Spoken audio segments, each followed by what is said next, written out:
So one of the things that we decided to do is to now interrogate what happened last year that led to this record jump in revenue, right?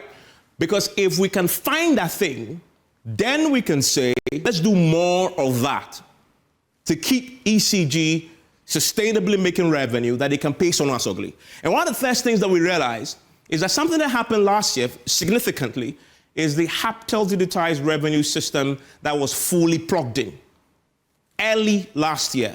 And we find that this has a significant impact because one of the few things that this did is you take out the human element from the way ECG was raising revenue, chasing people, and people were dodging. Because of that human element, there was significant corruption. And by the way, remember that for us here at Multimedia, we commission investigations that actually revealed power theft at an extraordinary level. Take out the human element significantly, and I'll show you additional slides that we are beginning to learn a bit more. That tells us that story.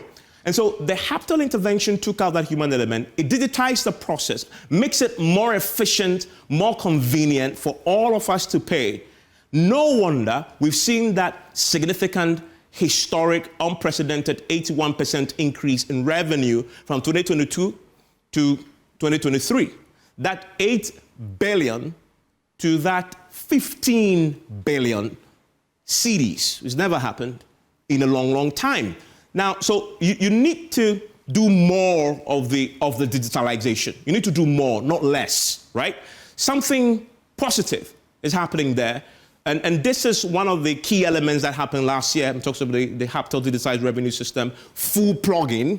Started sometime in tail end of 2022, but fully plugged in early 2023. And the ECG financial statement is capturing this record jump. And so that is something that we need to be doing more of and not less of, right?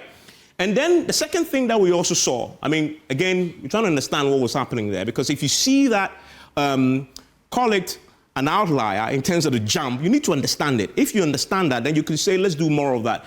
It's the fact that last year, the PULC also did tariff adjustments, right? And cumulatively, we calculated some 57.88% cumulative adjustment in tariffs last year. We had a 29% increase in the first quarter.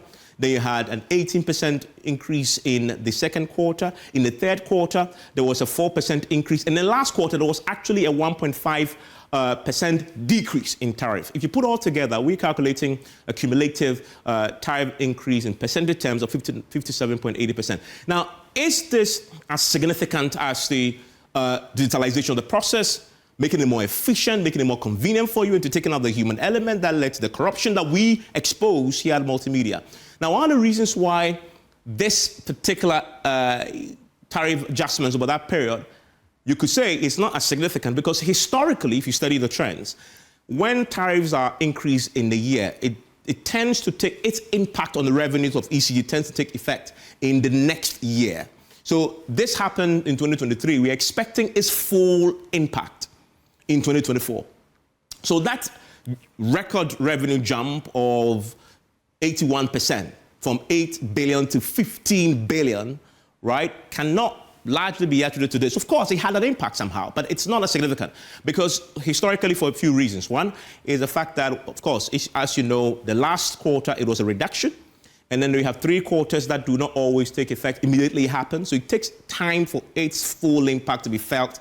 And historically, you see that in the next year. But another thing that we also saw is that another thing that actually increases when you see a tariff going up is ECG's debt. Why? Because walk through town, you see many commercial buildings that had meters in them that used to be occupied by businesses, that the businesses are no longer occupying the buildings. But the ECG is estimating those meters. For the ECG, those meters are still billable, but there's nobody there. So just adding on to the debt, you can collect it because there's nobody using that, right? And a lot of the buildings have that problem also. Some of the meters are not really working, but ECG is estimating them. You know it. I have been estimating many, many years. Although I left my old place and nobody there, I still see my bills in my inbox, but there's nobody there. That is debt on ECG's books. And so this line, the second point about the tariffs, we're expecting to see this year. And I'm going to show you another graph that is showing you the improvement in the revenues. And then, of course, if you don't forget, that third point there, when Dubik was here in the studio doing that revenue showdown, we call it, going around the country and collecting revenues, chasing people down, closing institutions that were failing to pay. Parliament went down, the stadium went down. It was really chasing people, right? And that we see had an impact, right? So you see that significant, and of course, people were paying and using the Hubtel system to pay. So you're beginning to see that intervention always helps when it's done right. And the evidence is definitely in the numbers, from 8 billion to 15 billion. Now, I want to show you the historical analysis that we did that told us a bit of a story in terms of the numbers that we are seeing. And just look at this figure here for me, this 81% that we are talking about. And then you begin to go back to the other years. And this is all fundamentally based on the ECG's financial statement we've been studying over the years. And there's a lot in there, and I encourage you to look for it. In 2016, for example, the increase in revenue was just 5.7%. If you come to the 2017, you have 6.2%. If you come to 2018, there was a particular year that there was actually a decrease, right? And that was a decrease there. And these are in billions, by the way. And the percentage increases are not as significant as what we've seen over the last, in 2023. So you talk about 5.7 billion, 6.2 billion, 5.5 billion, 7.1 billion, nothing compared to 15 billion as recorded in 2023. That is why it is actually jaw-dropping. If you look at that revenue jump, it's actually jaw-dropping. And that is something that we noticed. 2020 to 2021, we didn't see a financial report because obviously we are talking about they were just coming out of and still dealing with the privatization that we saw with the PDS, very controversial indeed. And then you come to the 2023 and just look at that red line there compared to what we see all the way there. This doesn't compare to any of that.